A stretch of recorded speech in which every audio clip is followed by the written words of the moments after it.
Bonjour, bonsoir à tous.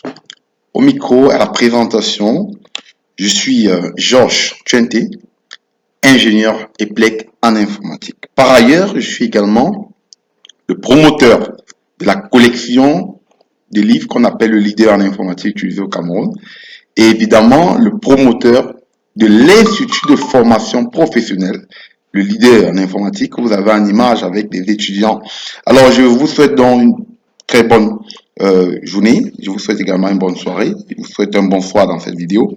Cette vidéo aujourd'hui qui va parler de la correction du probatoire, l'informatique probatoire, session 2022. Probatoire F et BT, donc de l'enseignement technique. Alors, tout de suite, on va pas traîner. On va commencer avec la première partie de notre épreuve. Il s'agissait de l'environnement numérique et sécurité informatique. La première question, c'était définir les termes suivants: sécurité informatique, partitionnement, disque dur, plage de cellules. Alors, premièrement, nous avons dit que la sécurité informatique, c'est quoi? C'est l'ensemble des mesures mises en place permettant de se rassurer que les ressources d'une organisation sont uniquement utilisées dans le cadre prévu. Par la suite, on va avoir également le partitionnement d'un disque dur. Opération permettant de diviser un disque dur physique en plusieurs disques logiques. Cela signifie que lorsque vous démarrez par exemple votre ordinateur, arrivez dans l'explorateur, vous allez voir par exemple disque local C, disque local D, disque E. Vous allez voir plusieurs disques locaux. Ce sont les disques virtuels qu'on appelle encore les disques logiques. Alors que si vous démontez l'ordinateur, vous verrez un seul disque dur physique. On parle donc du partitionnement. Alors on va voir également ce qu'on parle de plage de cellules, qui est un ensemble de cellules adjacentes ou non. On s'appelle des cellules consécutives. Alors, la deuxième question de notre épreuve, c'était de la différence entre l'authentification et l'identification. Je tiens à rappeler qu'on authentifie quelqu'un après l'avoir identifié. Donc, c'est un processus qui s'enchaîne. Parce que authentifier ici, c'est un peu se rassurer de la légitimité, être sûr que c'est vraiment vous. Lorsque vous connectez par exemple à un système, on vérifie si le nom que vous avez auparavant créé votre compte, c'est le même nom, ou le même login que vous allez entrer aujourd'hui. On parle de authentification, alors que identifier, c'est logiquement renseigner la personne sur les informations qui le concernent. Donc, ça, on va donc dire que l'identification est l'action consiste à identifier un objet, c'est-à-dire prendre vos informations personnelles. L'authentification est un processus permettant au système de la légitimité de la demande d'accès faite par une entité. Alors, nous allons évoluer. En troisième question, citer deux exemples de périphériques qui ne sont pas plug and play. Alors, je tiens à rappeler que plug and play signifie brancher et jouer. Lorsque tu connectes par exemple une clé USB, elle fonctionne immédiatement. On parle de plug and play. Plug connecté, play jouer, donc quelque chose qui joue immédiatement après être connecté. Mais là, nous voulons des choses qui ne sont pas plug and play. On va voir par exemple quoi comme solution. Il y avait les imprimantes, les anciennes imprimantes, c'est ça que je cite ici. Les imprimantes avec le port parallèle, se connecter sur le port parallèle. On a les souris PS2 qui sont différentes des souris USB qu'on a aujourd'hui. Il y a les claviers PS2 qui sont des bourrons. Voilà. On a également, quatrième question, donner le rôle de nb.c, la fonction nb.c. Lorsqu'on dit nb.c, ça veut dire qu'on a fait à deux fonctions qui ont été concaténées. NB déjà, veut dire nombre, c'est-à-dire ça permet de compter. Point C veut dire condition, ça veut dire quoi? On compte à une certaine condition, donc on compte le nombre de valeurs qui respectent une condition, qui respectent un critère. Donc on va donc dire en conclusion que quoi? NB.C permet de compter le nombre de cellules qui répondent à un critère. On va attaquer la deuxième partie de notre vidéo, de notre épreuve. Le réseau informatique et humanité numérique. Alors, je vais lire pour qu'on essaie de prendre connaissance du texte, de la situation problème de notre épreuve. On dit un GIC de la place vous sollicite pour implémenter en son sein un réseau LAN constitué de 4 ordinateurs suivant la topologie physique en bus. Par ailleurs, les ressources matérielles et logicielles sont détenues par un ordinateur dont l'adresse IP est 128.20.250.1. À l'aide de vos connaissances, répondez aux questions suivantes. Alors, tout d'abord, on demande de définir topologie physique et donner un inconvénient de la topologie en bus. Alors, la topologie physique, donc, aussi simple que possible, est une topologie qui décrit la disposition des équipements dans un réseau. On peut encore dire que c'est également une topologie qui décrit la configuration spatiale des équipements dans un réseau. Alors, l'inconvénient de la topologie en bus, c'est que, comme on le dit souvent en salle de classe, il y a un risque élevé de collision. Comme c'est sur un câble, deux ordinateurs peuvent envoyer l'information et les deux informations se rencontrent sur le même câble. On parle de collision. Il y a le risque élevé de collision. Et aussi, comme c'est un seul câble qui relie tous les ordinateurs, si ce câble se coupe, on parle de la rupture du câble qui entraîne la destruction du réseau. Deuxième question, donner le nom de l'architecture implémentée. Alors ici, on dit bien que les ressources matérielles logicielles sont détenues par un ordinateur.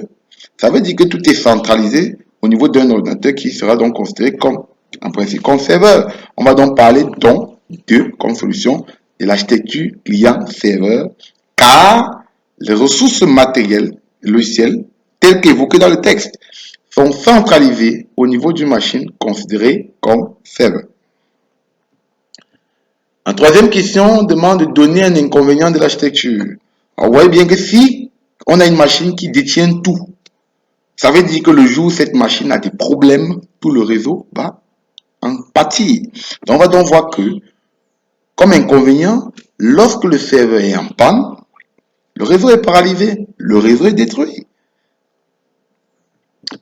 En quatrième question, donner la classe d'adresse et le masque par défaut de l'adresse IP 128.20.250.1. Alors, comment donner une classe? Alors, il existe déjà trois types de classes d'adresse enseignées au secondaire. Il y a la classe A, il y a la classe B et il y a la classe C. Pour identifier la classe, on regarde le premier nombre de l'adresse IP, c'est-à-dire le premier octet.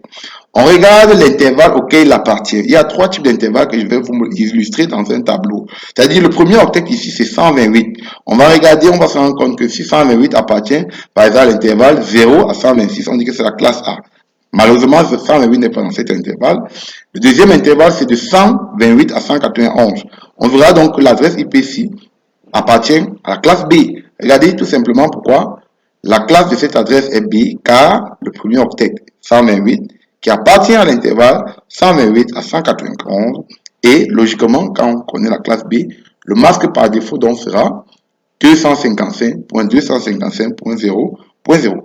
C'était la classe A, on devait dire que le masque c'est 255.0.0.0, et c'était la classe C, on devait dire que le masque c'est 255.255.255.0. Alors voilà donc le tableau là qui montre les différentes classes qui permettent de choisir par exemple sa classe à partir des intervalles. Alors nous allons enchaîner directement avec la cinquième question. Citer deux exemples de réseaux sociaux professionnels que FEGIC peut utiliser pour rechercher des partenaires et accroître sa visibilité. Alors, vous savez, les réseaux sociaux sont organisés par catégorie. Il y a les réseaux de messagerie, les réseaux de partage de vidéos. Mais ici, nous parlons uniquement des réseaux professionnels. Alors, par exemple, Facebook a une version professionnelle qu'on appelle Facebook Workplace. Il y a LinkedIn, il y a même Zinc. Il y a des réseaux professionnels. Aujourd'hui, il y a même WhatsApp, la version WhatsApp Business. Professionnel, ça veut dire qu'on peut utiliser en entreprise. Il y a WhatsApp Marketing qui est un réseau professionnel. Il y en a tellement de réseaux professionnels maintenant.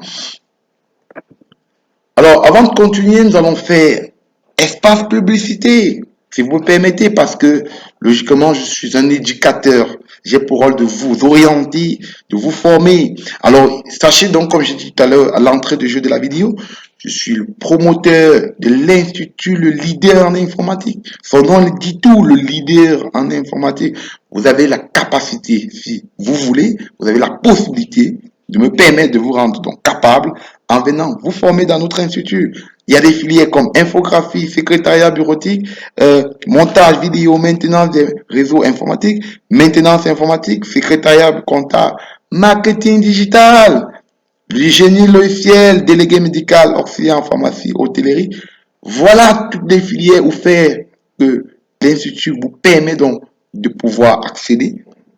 Et cela vous permettra plus tard d'aspirer à un avenir meilleur parce que nous optons pour des formations professionnelles de qualité avec possibilité d'avoir les diplômes tels que le DQP, diplôme de qualification professionnelle délivré par le ministère de l'Emploi et de la formation professionnelle. Possible également d'avoir son BTF, licence professionnelle.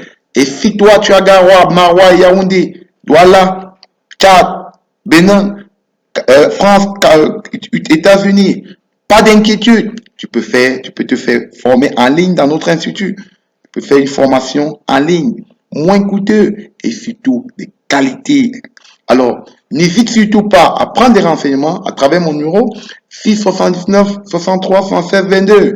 N'oubliez surtout pas que nous offrons également la possibilité d'acheter des produits à moins coûteux, comme des produits, des ordinateurs de dernière génération, des imprimantes, des clés USB de meilleure qualité à moins de prix, également des télévisions LED, OLED, des disques durs, etc. Il y en a tellement une pléthorique. Alors entrons dans notre cours, c'était un espace publicitaire. Revenons à la troisième partie de notre vidéo. Troisième partie, algorithme et programmation. Algorithme et programmation. Alors ici, la première question, on demande de donner le nom de la structure itérative utilisée dans cet algorithme et citer une autre structure itérative que l'on peut utiliser. La première chose, c'est quoi? Quels sont d'abord les types de structures itératives? Il y en a trois. Il y a la structure tant que, la structure pour, la structure répétée. Maintenant, parmi les trois que je viens de citer, qu'est-ce qu'on a utilisé ici? On va observer qu'on a utilisé tant que. Si vous lisez bien attentivement, vous verrez qu'on a la structure tant que.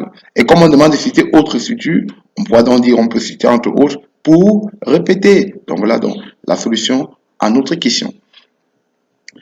Deuxième question. Citer un exemple d'IDE permettant de réécrire et compiler cet algorithme en langage C. Alors, je rappelle que quand on dit compiler, on dit IDE, c'est un logiciel où on peut éditer son code de programmation.